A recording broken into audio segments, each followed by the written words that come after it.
Welcome aboard. It's Captain G with a turn one recap for Operation Barbarossa. So, last game we only gave the turn updates because Flack 88 was overseas and couldn't record his turn. What we decided to do this game is to do a full-blown YouTube war where each of us is recording our full turn, dice rolls, moves, discussions about the rules for those who really want to get into the details of the game. But for those who want to just skim along at the surface and not care about whether or not we rolled a 7 or a 4 15 times in a particular battle, they could just follow along these end of turn recaps. So this is the end of turn 1 recap. So the Soviets were hit all along this front here during the massive German turn 1, which is a very big turn. I ended up having to do 4 different videos for technical problems and setup, and it was just massive.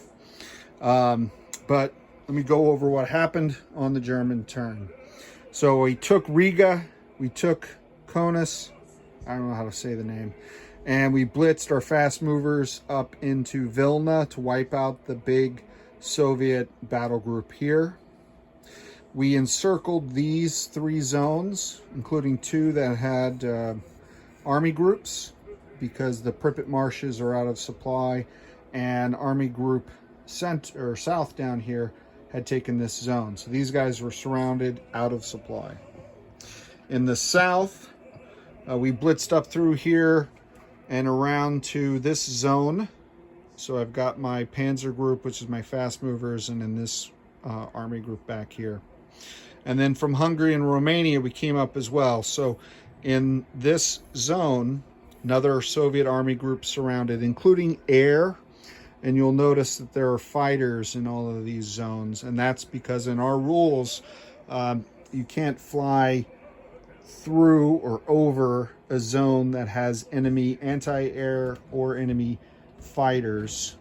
You can fly into it, but you can't go through it. And since they had no supplies in non-combat, they could not escape anywhere they went. Even if they tried to go this way, there were fighters. So these guys were wiped out.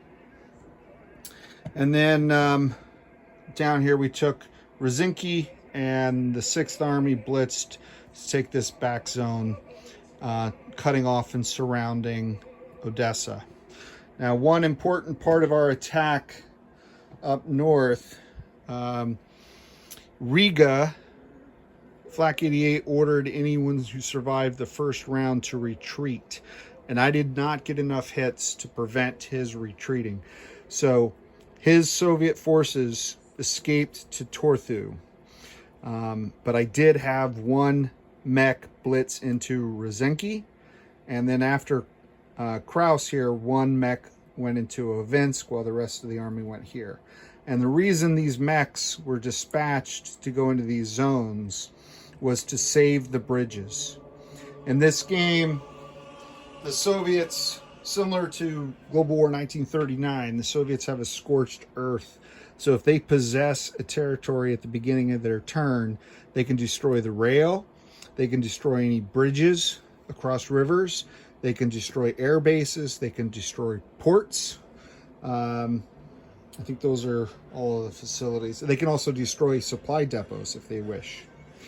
And my intent was to have control of both sides of these bridges, because all you need is control of one side, such as Tortu when they were able to retreat. So his escape meant I couldn't send a mech up there. So this bridge was destroyed, this rail was destroyed during the Soviet turn. And then the handful of infantry he had in Pskov, joined by the survivors from Tortu, came down, as well as the entire, from Moscow on the Soviet turn, their air wings, their tactical fighters and medium bombers, which I was not anticipating the air. Otherwise, I would have sent some of these fighters up here to defend. But either way, he wiped out the defenders. The few that were left, a couple infantry that had no chance to win, he retreated them on my behalf. Captured the train, captured the supply, captured the truck, which is great for him because he lost a lot of logistics in turn 1.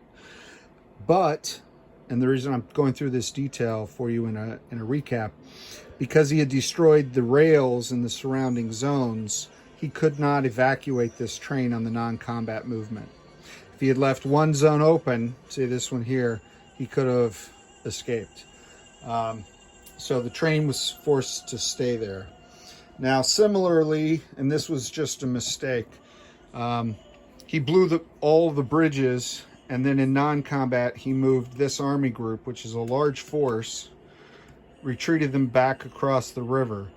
You cannot move, in the rule set that we are playtesting, you cannot move across a damaged, destroyed bridge in non-combat. You can only do a combat movement. So we allowed him to correct that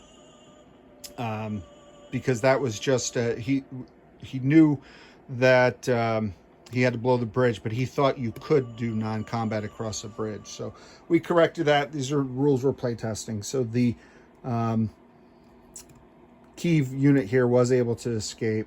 They only had the one supply token, and at the end of the turn when you pay the supplies, that's gone. So they don't have any supplies, but they have a line of supply back to Soviet units, and they're not encircled, so they're not at risk right now.